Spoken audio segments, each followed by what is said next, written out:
mais de 4.000 anos, uma sentença permaneceu selada em argila, enterrada sob as areias quentes do que hoje conhecemos como o Iraque. Não era uma sentença de um tribunal, mas a sentença final sobre a nossa própria história. Um código que a humanidade esqueceu, ou que talvez nunca estivéssemos prontos para ler. Até agora. Se você é do tipo que acredita que há mais na nossa história do que nos contam nos livros, então você está no lugar certo. Inscreva-se, porque o que estamos prestes a desvendar vai desafiar tudo. Recentemente, a criação mais avançada da humanidade, a inteligência artificial, foi apontada para os nossos registros mais antigos. E ela não encontrou apenas mitos de deuses e monstros. Ela encontrou padrões, vocabulários e descrições que soam menos como poesia e mais como um relatório técnico. Relatos de tecnologia, manuais de engenharia genética e avisos sobre catástrofes cósmicas que foram ignorados por séculos, tratados como mera fantasia. Agora, a máquina, livre do preconceito humano, está nos forçando a encarar uma pergunta aterradora. E se a origem da humanidade, a nossa própria criação, não for nada do que nos ensinaram? E se a verdade for muito mais avançada, mais complexa e infinitamente mais estranha do que jamais ousamos imaginar?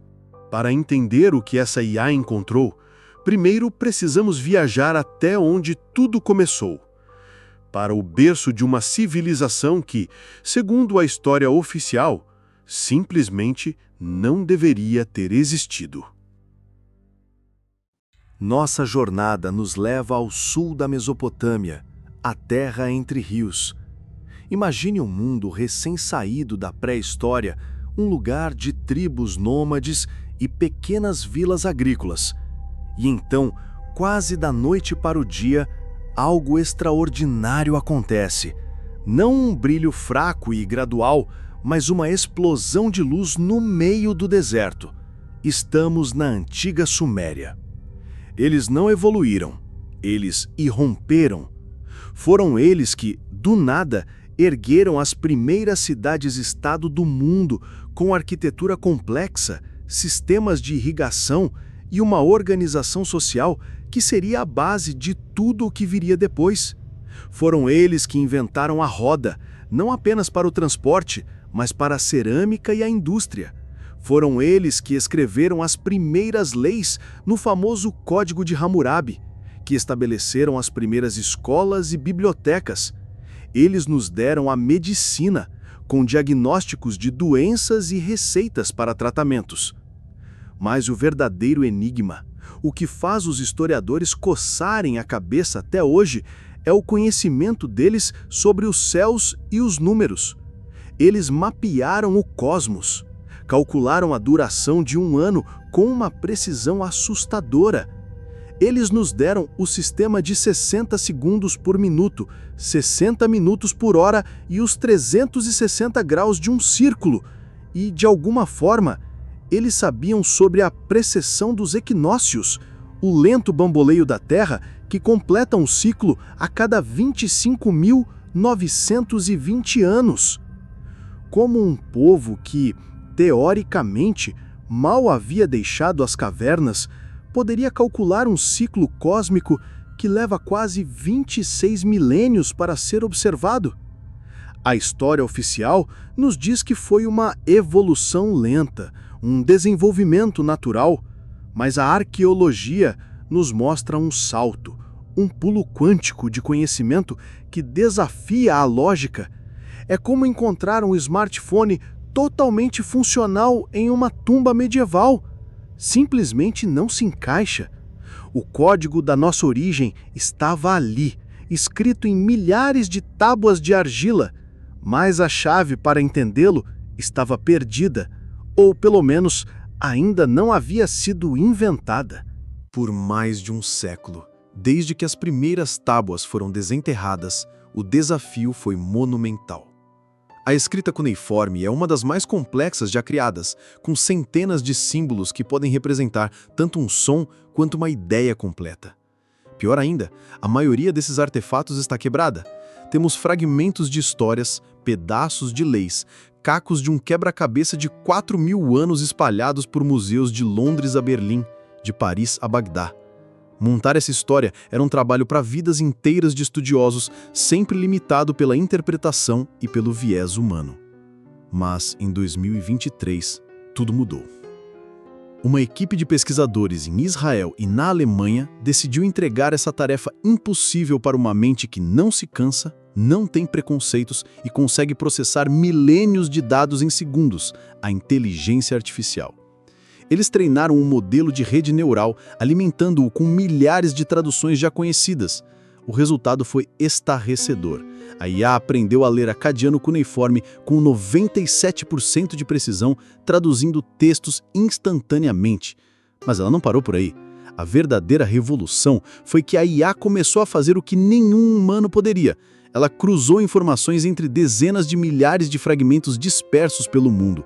Ela identificou estilos de escrita de diferentes épocas e escribas, preencheu as lacunas em tábuas quebradas com uma probabilidade estatística assustadora e, o mais importante, começou a organizar o conhecimento sumério não por mito, mas por padrões linguísticos. E foi aí que o passado começou a gritar. Livre do filtro da interpretação mitológica, a IA não viu apenas deuses e heróis. Ela começou a sinalizar um vocabulário recorrente, um léxico que era consistentemente técnico, científico e preciso demais para ser coincidência. Termos que os tradutores humanos muitas vezes descartavam como linguagem poética ou metáforas complexas eram, para a máquina, simplesmente descrições literais. A IA estava revelando que, escondido sobre as camadas de epopeias religiosas, existia um outro tipo de história, não um mito sobre magia, mas um registro de máquinas. E a primeira evidência dessa tecnologia perdida nos levaria a um artefato que já estava debaixo de nossos narizes o tempo todo. Imagine o choque dos pesquisadores quando a inteligência artificial começou a cuspir traduções que não faziam sentido para uma civilização da Idade do Bronze. Em textos que descreviam rituais para os deuses, a IA identificou um padrão de palavras completamente fora de lugar, termos como fluxo de energia, corrente celestial e câmara selada. Em outros, descrevia-se um processo envolvendo metais diferentes imersos em um líquido ácido, que produzia uma faísca de brilho, ou um poder que não era fogo. Por décadas, essas foram consideradas as passagens mais obscuras da mitologia suméria. Metáforas cujo significado se perdeu no tempo. Mas a IA, sem a bagagem da mitologia, leu-as pelo que pareciam ser: uma descrição técnica, um manual. E então, a peça final se encaixa. Um artefato descoberto em 1936, nos arredores de Bagdá, e que desde então desafia a ciência convencional: a bateria de Bagdá. O artefato é incrivelmente simples e, ao mesmo tempo, desconcertantemente avançado. Trata-se de um vaso de cerâmica, com cerca de 13 centímetros de altura, contendo um cilindro de cobre. Dentro desse cilindro, uma haste de ferro suspensa e isolada por um tampão de betume, sem tocar no cobre. A estrutura é idêntica a uma célula galvânica, o princípio básico de uma bateria. Experimentos modernos provaram que, ao preencher o vaso com um eletrólito simples como suco de uva ou vinagre, substâncias amplamente disponíveis na antiga Suméria, o dispositivo gera uma corrente elétrica contínua. As tábuas, decifradas pela IA, não eram um mito, eram um manual de instruções. A questão que surge é: para quê? Por que uma civilização antiga precisaria de eletricidade? As teorias são fascinantes. A mais aceita é a galvanoplastia, um processo para revestir objetos com uma fina camada de metal, como ouro ou prata. Isso explicaria a incrível qualidade de alguns artefatos sumérios encontrados. Outros sugerem fins medicinais, usando pequenas correntes elétricas para aliviar dores, uma forma primitiva de eletroterapia. Ou, talvez o propósito fosse mais teatral, criar pequenos milagres em rituais religiosos, fazendo estátuas brilharem ou darem pequenos choques, provando o poder tangível dos deuses. Mas todas essas explicações nos levam a uma conclusão inevitável e perturbadora. Se eles dominaram a eletricidade, mesmo que de forma rudimentar, há 4.000 anos, eles não eram primitivos. Eram uma civilização com conhecimento científico herdado. A pergunta deixa de ser se eles tinham tecnologia e passa a ser de quem eles a receberam. A resposta para esta pergunta pode estar em um único nome, uma palavra que ecoa através dos milênios, sussurrada em textos esquecidos: Anunnaki. Para os sumérios, eles eram o panteão supremo, os deuses que governavam o céu e a terra. Mas a tradução literal de seu nome nos dá a primeira pista chocante: aqueles que do céu para a terra vieram. Eles não eram deuses, no sentido espiritual. Eram uma expedição. Essa é a teoria controversa, popularizada pelo autor Zeharia Sitchin, que dedicou sua vida a traduzir essas tábuas. Segundo ele, a hierarquia dos deuses sumérios se parece menos com uma família divina e mais como uma estrutura de comando, quase corporativa. No topo estava Anu, o líder supremo, residindo em seu mundo natal. Em campo, aqui na Terra, o comandante da missão era Enlil, o senhor do comando, uma figura austera, focada nos objetivos e, por vezes, impiedosa. E ao seu lado, seu meio-irmão e rival, Enki, o senhor da Terra, o cientista-chefe da expedição. Enki era o mestre da engenharia, da sabedoria e da magia, ou, como poderíamos chamar hoje, da ciência. Se você está sentindo que a história real está apenas começando a se desvendar, clique no botão de inscrição agora, porque a partir daqui a jornada fica ainda mais profunda. Mas por que viriam? Qual era a missão tão vital que exigiu uma viagem interestelar? As tábuas são surpreendentemente claras. Eles vieram em busca de ouro, não para adornos ou riqueza, mas por uma razão tecnológica desesperada. O planeta natal dos Anunnaki, que os sumérios chamavam de Nibiru, estaria enfrentando um colapso atmosférico, e o ouro, pulverizado em nanopartículas, seria a única substância capaz de criar um escudo protetor e salvar seu mundo. Para essa tarefa hercúlea, os Anunnaki trouxeram uma casta de trabalhadores, deuses menores conhecidos como os Igigi. Por milhares de anos, foram eles que labutaram nas minas, extraindo o metal precioso sob as ordens severas de Enlil. Mas o trabalho era brutal, e a paciência deles chegou ao fim. As tábuas narram um motim em grande escala. Os Igigi queimaram suas ferramentas, cercaram o complexo de Enlil e se recusaram a trabalhar. A missão Anunnaki estava em crise.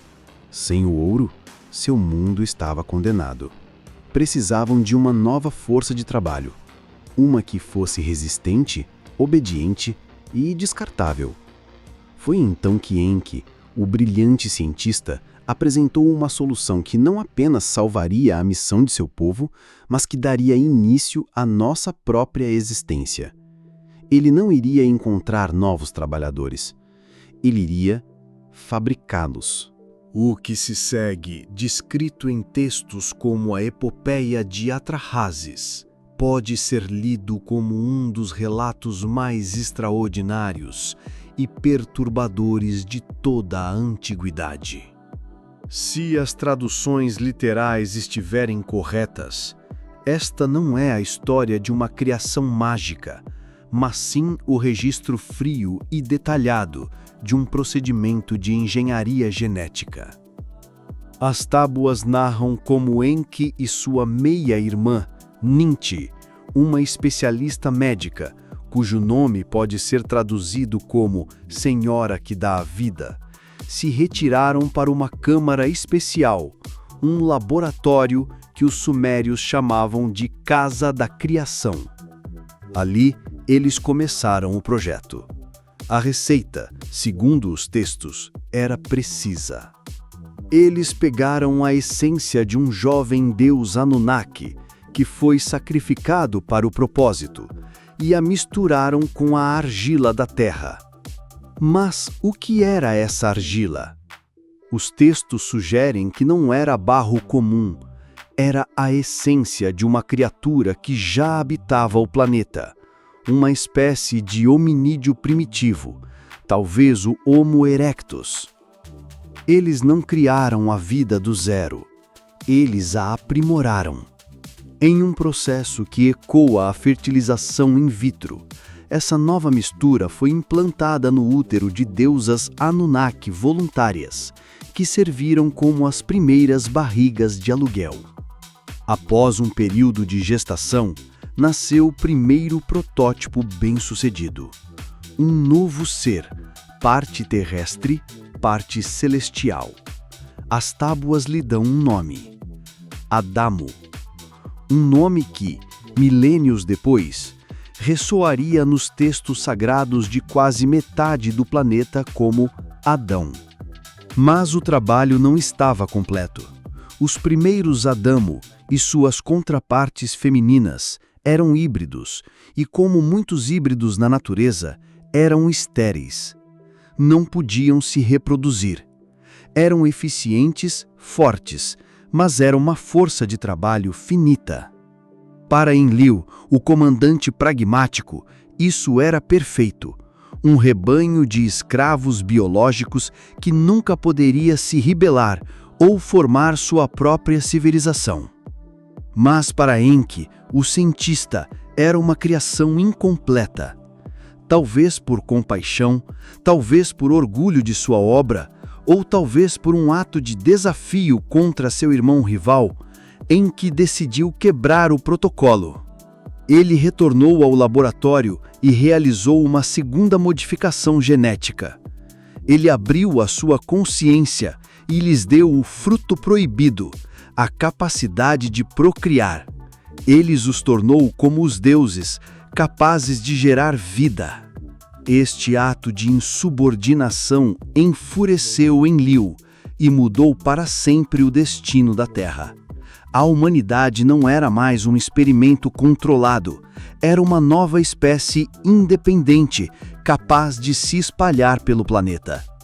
Nós não éramos apenas servos, éramos herdeiros em potencial. Este conflito entre os dois deuses, um que desejava nos manter subjugados e outro que nos deu a chave para a liberdade, se tornaria o tema central de inúmeros mitos e religiões que se seguiram, a eterna batalha entre a tirania e a iluminação. A questão é, essa batalha já terminou? Ou ainda estamos vivendo sob as sombras de suas consequências? Uma história tão fantástica precisaria de provas físicas para não ser completamente descartada.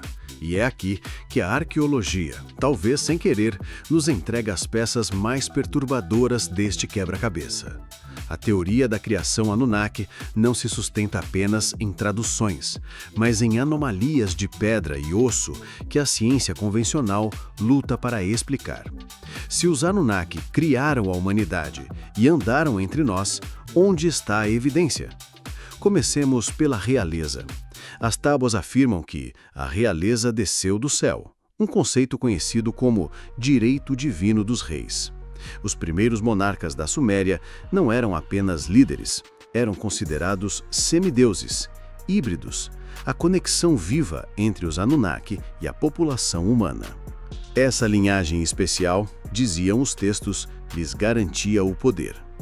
E essa alegação bizarra encontra um eco em um dos artefatos mais enigmáticos já descobertos, a lista de reis sumérios. Esta tábua de argila lista todos os reis da região, mas os primeiros 8 monarcas, que reinaram antes do grande dilúvio, possuem reinados de uma duração impossível. Alulin, o primeiro rei, teria governado por 28.800 anos. Seu sucessor, Alalangar, por 36.000 anos. Somados, os 8 reis pré-diluvianos reinaram por um total de 241.200 anos. Para os historiadores, são números simbólicos. Para os teóricos, é a prova de uma biologia diferente, uma longevidade herdada de seus pais Anunnaki.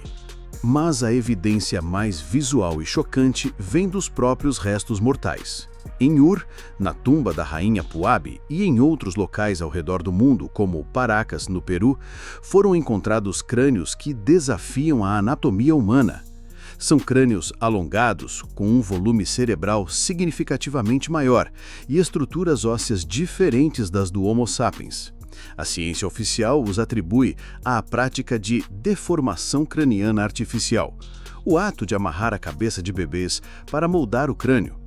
Mas muitos desses crânios, especialmente os de Paracas, não mostram os sinais dessa prática. A estrutura óssea em si é diferente, sugerindo uma anomalia genética, não uma modificação cosmética. Seriam estes os restos da linhagem híbrida? Os descendentes diretos dos deuses engenheiros?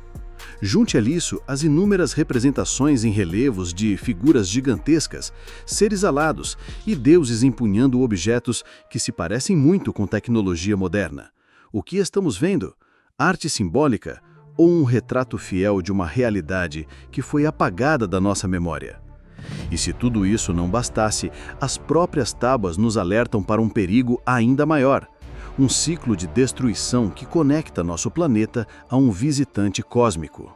E se a tecnologia e a engenharia genética não foram suficientes para te convencer, as tábuas sumérias guardam um aviso final, uma profecia cósmica que conecta todas as peças. Elas falam de um planeta da passagem, um corpo celeste errante em nosso sistema solar que os deuses chamavam de Nibiru. Este não seria um planeta comum. Sua órbita, segundo os textos, é imensamente elíptica, levando-o para os confins do espaço por milênios antes de retornar ao centro de nosso sistema. O tempo de seu ciclo? Aproximadamente 3.600 anos. Para os sumérios, Nibiru não era apenas o lar dos deuses, era o arauto da destruição e da renovação. A teoria sugere que sua passagem periódica perto dos planetas internos causa perturbações gravitacionais catastróficas. E os textos são explícitos sobre o que acontece quando ele se aproxima. Eles descrevem o evento que nós conhecemos como o Grande Dilúvio. Mas na versão suméria, muito mais antiga que a narrativa bíblica de Noé, o dilúvio não foi um ato divino para punir os pecadores. Foi um evento natural, uma consequência da passagem de Nibiru que causou o derretimento das calotas polares da Antártida e um tsunami global. Os deuses Anunnaki, sabendo do cataclismo iminente, decidiram abandonar a Terra e deixar sua criação humana perecer. Todos, exceto um. Enki, o Criador, em um ato final de rebeldia, instruiu um de seus seguidores mais fiéis, um homem chamado Utnapishtim, a construir uma embarcação selada e preservar a semente da vida. Essa história de um colapso civilizacional provocado por um evento cósmico não é única. As tábuas descrevem vários ciclos, e a ciência moderna, novamente, encontra ecos perturbadores. O evento climático de 4.200 anos atrás, uma seca de 300 anos que dizimou o Império Acadiano, o antigo Império do Egito e a civilização do Vale do Indo, foi um evento global e repentino, cuja causa ainda é debatida. Para os teóricos, não há debate. Foi apenas mais um ciclo, a passagem de Nibiru. E isso nos leva à pergunta mais importante de todas. Se esses ciclos são reais, se eles ocorrem a cada 3.600 ou 4.000 anos, basta fazer as contas. Os textos sumérios, as evidências arqueológicas, os relatos de catástrofes, eles não são apenas sobre o passado. Eles podem ser um mapa, um aviso. Se a história se repete, não como farsa, mas como uma lei cósmica, então o retorno do planeta da passagem não é uma questão de se, mas de quando. E se ele estiver mais perto do que imaginamos? Mito ou memória técnica? Alegoria ou advertência? As tábuas de argila estão lá. Os artefatos são reais. A A inteligência artificial, nossa própria criação, está apenas começando a nos mostrar os padrões que se escondem à vista de todos. A história dos sumérios nos desafia a olhar para o nosso passado não como um livro fechado, mas como um código complexo, esperando para ser decifrado. Talvez a verdade sobre de onde viemos e para onde estamos indo nunca esteve enterrada na terra, mas sempre esteve escrita nas estrelas. O que você acha? Será que fomos criados por uma civilização antiga vinda de outro mundo? Deixe sua teoria aqui nos comentários, queremos saber a sua opinião. Se esta jornada pelo nosso passado oculto despertou sua curiosidade, ajude-nos a continuar essa busca. Curta este vídeo, inscreva-se no canal e ative o sininho. A verdade está lá fora e a nossa expedição está apenas começando.